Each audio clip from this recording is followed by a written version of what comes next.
Tapi usul saya, kurangilah pemain yang bule, dalam tanda kutip yang rasnya bule ya. Saya itu orang yang termasuk sangat setuju naturalisasi. Bahkan sampai 50 pun saya nggak ada masalah separuh-separuh.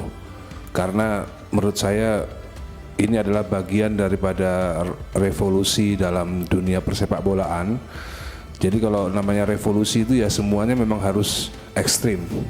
Tapi usul saya, kurangilah pemain yang bule, dalam tanda kutip yang rasnya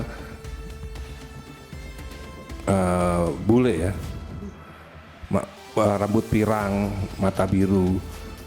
Karena menurut saya untuk Indonesia, Download Tribun X sekarang, menghadirkan lokal menjadi Indonesia.